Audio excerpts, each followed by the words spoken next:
আমি আমার কথা আপনাদেরকে শেয়ার করতে চাই। আমার এই সেটে ফেসবুক বা ইউটিউবের কোনো অ্যাপ নেই। আপনারা জানেন আমার একটা ভেরিফাইড ফেসবুক পেজ আছে, আমার ভেরিফাইড ইউটিউব চ্যানেল আছে, আমার ফাউন্ডেশনের কার্যক্রম সোশ্যাল মিডিয়ার মাধ্যমে আমি পরিচালনা করতে হয়, কিন্তু মোবাইলে আমি সেগুলো করি না। কেন? কারণ মোবাইলে যদি সোশ্যাল মিডিয়ার অ্যাপগুলো থাকে তখন প্রয়োজনে অপ্রয়োজনে ব্যবহার করা হয়, সময়ের অপচয় হয়। আমাদের জীবনটা অনেক দামি, অনেক মূল্যবান।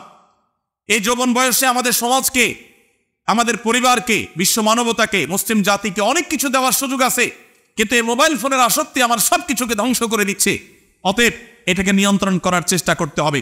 মনে রাখবেন, মোবাইল ফোনে আসক্ত কোনো মানুষ দ্বারা জীবনে বড় কোনো কাজ করা সম্ভব নয়। আমি বাংলাদেশের প্রথম সারির একটা ব্যবসা প্রতিষ্ঠান 1, 2, 3 হবে, 1, 2, 3 মধ্যে থাকবে এরকম একটা ব্যবসা প্রতিষ্ঠানের মালিক পক্ষের সাথে একটা মিট ছিল আমার। সে মিটিংয়ে আমাকে যিনি পরিচয় করা দিচ্ছেন, তিনি পরিচয় করাতে গিয়ে বলেছেন যে হুজুরের অনেক বক্তব্য সোশ্যাল মিডিয়াতে আছে ইত্যাদি ইত্যাদি। তখন ওই ভদ্রলোক তিনি বললেন যে সরি, আমি ওনাকে চিনতে পারি নাই। তো আমাকে যখন উনি চেনে নাই, স্বাভাবিকভাবে আমার কাছে একটু খারাপ লাগায় কাজ করছে। লোকটা আমাকে চিনল না, প্রথম সারির ব্যবসায়ী, আর আমাকে চিনল না, তার মানে তার সোশ্যাল মিডিয়াতে কোনো বিচরণ নাই। তখন উনি সাথে সাথেই নিশ্চিত করলেন যে ভাই, সত্যি বলতে আমার ফেসবুক বা ইউটিউবে কখনো ঢোকার সুযোগ হয় না, এবং এই অ্যাপগুলোই মোবাইলে নাই। তার এই কথা শোনার পর আমার আবার ওই যেটুকু কষ্ট হয়েছে সেটুকু ভালো লাগায় পরিণত হয়ে গেছে এবং রূপান্তর হয়ে গেছে। কোনো প্রতিষ্ঠিত মানুষ যার দ্বারা বড় কিছু করা সম্ভব হয়েছে, মোবাইলে আসক্ত ছিল সে, এটা কোনোদিনই সম্ভব নয়। যারা মোবাইলে সারাদিন ঘন্টাকে ঘন্টা স্ক্রল করতে থাকেন, এভাবে অনুবীক্ষণ যন্ত্র দিয়ে যদি দেখা হয় তাহলে আমাদের আঙ্গুলের এই জায়গাটা দেখা যাবে ক্ষয় হয়ে গেছে। কারণ এই মোবাইল স্ক্রিনে এই পরিমাণ ঘষা হয়, ঘষতে ঘষতে ঘষতে ঘষতে আপনি লক্ষ্য করবেন ফেসবুক বা ইউটিউবে আপনি যখন এগুলো টানতে থাকেন, এটার কোনো এন্ডিং নাই, শেষে এসে ঘুরতে থাকে, মানে লোড হচ্ছে, আপনি অপেক্ষা করেন, কোনো এন্ডিং আছে? এন্ডিং নেই। তার মানে কি? এটা মানুষের জীবনের জন্য ধ্বংসাত্মক, অর্থাৎ এই নেশা আসক্তি। আপনি সোশ্যাল মিডিয়া ব্যবহার করেন, মোবাইলকে আপনি ব্যবহার করেন, মোবাইল যদি আপনাকে ব্যবহার করে তাহলে আপনার ধ্বংস নিশ্চিত। অতএব কোনোভাবেই আপনি মোবাইলের আসক্তি থেকে বের হতে না পারলে আপনার জীবনে ভালো কিছু করা সম্ভব হবে না। সবাই মোবাইলের আসক্তি থেকে বের হয়ে আসবো তো ইনশাআল্লাহ। কিভাবে?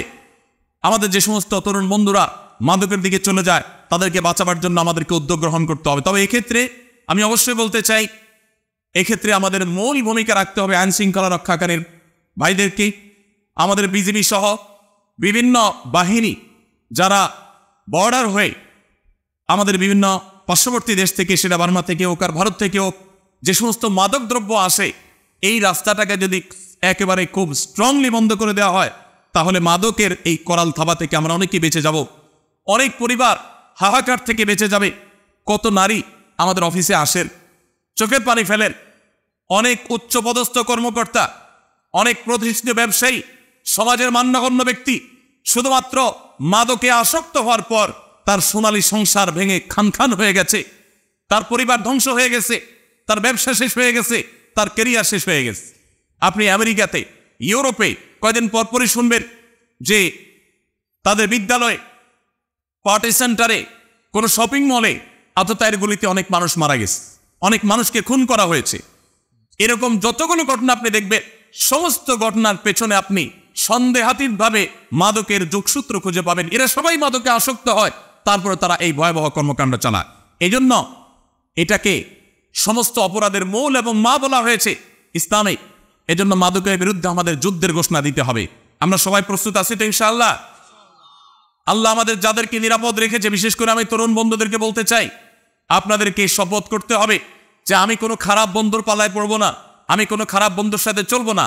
আমার যে বন্ধু রাস্তায় দাঁড়িয়ে আরেকটি মেয়েকে টিজ করে, আমার যে বন্ধু রাস্তায় দাঁড়িয়ে আরেকটি মেয়েকে নিয়ে টিটকারি করে, রসিকতা করে, তার ব্যক্তিত্ব নষ্ট করে, ক্ষুণ্ণ করে, কোনোভাবে তাকে হ্যারাসমেন্ট করে, মুখে উত্ত্যক্ত করে, সোশ্যাল মিডিয়াতে উত্ত্যক্ত করে, ইনবক্সে উত্ত্যক্ত করে, সে আমার কখনো বন্ধু হতে পারে না, সে আমার শত্রু।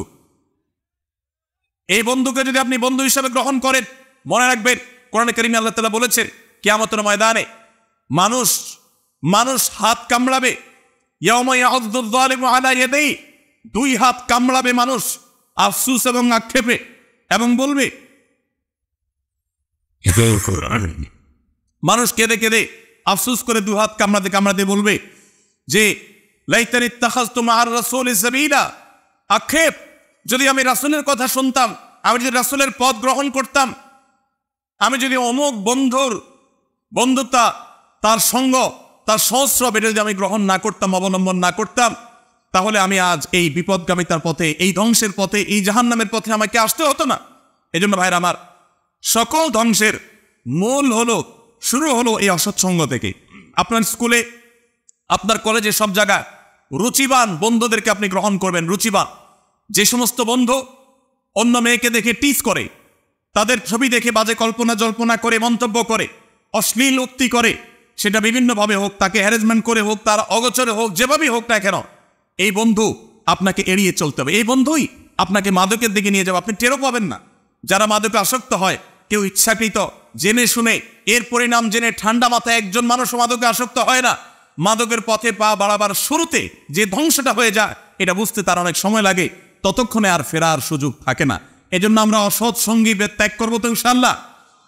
কোনো বেনামাজি আমার বন্ধু হতে পারে না, কোনো মেয়েদের টিজকারী উত্ত্যক্তকারী আমার বন্ধু হতে, এরকম বন্ধু দেখলে ওরকম বন্ধু থেকে আমি বেরিয়ে আসব, আমি সৎসঙ্গ অবলম্বন করব। তাহলে দেখবেন আপনার সামনে সোনালী ভবিষ্যৎ অপেক্ষা করবে, আপনি সুন্দর জীবন করতে পারবেন।